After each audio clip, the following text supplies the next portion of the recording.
Tracy, Greg Westfall here. Tell me, when you first went in severe back pain, you'd heard about the Rejuvenation Center here in Omaha, Nebraska, and you'd heard that they were successful, or how did you end up going over there? What I'd first heard is I heard about these decompression machines that were supposed to be the latest and greatest. So did you try it? And so I did try the decompression machines. And what happened? And the decompression machines, although it felt good laying on that table for an hour, I didn't have enough time most days to spend an hour, 2, 3, 4 times a week on these machines. What I immediately got is I filled out the paperwork. I had met Ryan. He was assigned my case, and he did an evaluation of range of motion in my hips and different areas of my body, and said, you know, your ribs are lifted here, and this is doing this, and see how this leg you can't get down to the table, but this one falls to the table, and so on. And so he immediately got me doing these exercises. He did piggyback that initially with the decompression machine, but I'd only done the decompression machine a few times, just because of my limited time. I didn't have time to work with the therapist and then spend an hour on this decompression machine. So you went in first, you saw these big decompression machines, you thought, that's what I need, and they put you on that. But then when you weren't responding, I mean, it felt good when you're on it, but when you went home, was your pain still there? I was, yeah. I mean, I was responding. He immediately got me doing exercises, and the exercises I would do. That's what I was responding to. I was, you know, being pulled in, and I felt that I was pulling myself back square. So once you start doing the exercises, and he points out that the spinal decompression wasn't helping, but what you needed was targeted exercise. Did you stop doing spinal decompression? I did. Because it wasn't getting you to where you needed to go. Okay. Here they're pulling on you, but they're pulling on someone whose hips are misaligned, and when you get off the table and you get back up and you start walking, you're pulled right back out of alignment again. Right. Correct? And so your physical therapist, Ryan, identified this imbalance, correct? Yes. And said, you know what? We don't need to be doing the spinal. What we need to do is realign the foundation. Your foundation that your house is built on is out of alignment, correct? Yes. And that's when he started you on the zone restorator procedures and protocols and positioning. But before he did that, he tested your range of motion and twisted your hips while you lied on a table and put you in different positions, and documented for you that one knee could go all the way down to the table, but the other knee couldn't, correct? Correct, yeah. So he showed you that you were out of alignment, Yes. basically.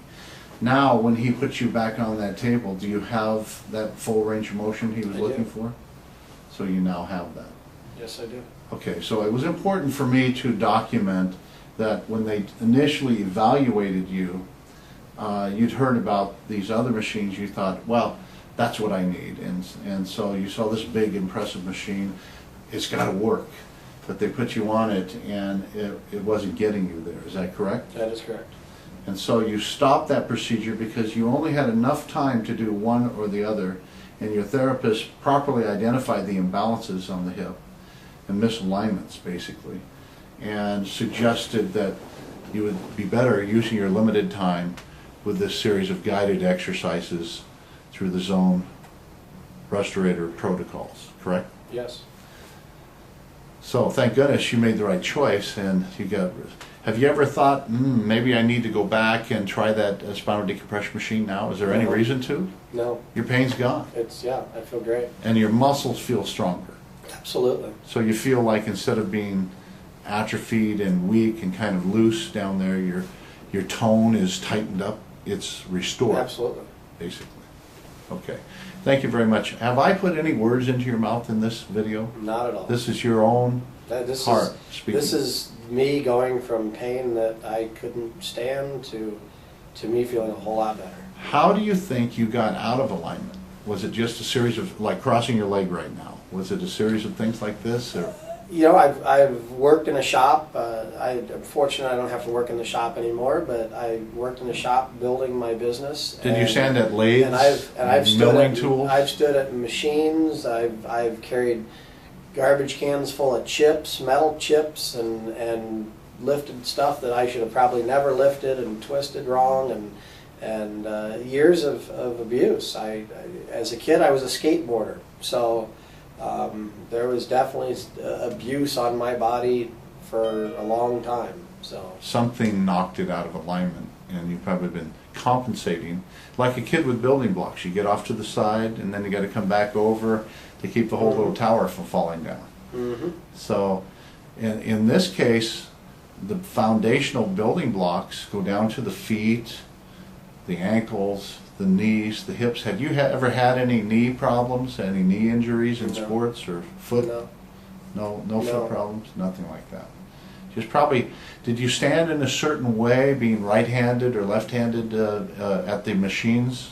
I can tell you I never consciously thought about it, but now learning what I've learned about stabilizing your body, I consciously think about standing different ways when I'm standing. So if you go on a long trip in the car where you're pressing in one position with your foot on the gas, holding the steering wheel with one arm, for example, do you consciously try to balance that out and correct? I do. And change, and put your left foot down and act like you're pressing on the pedals with your left foot? I do, all the time.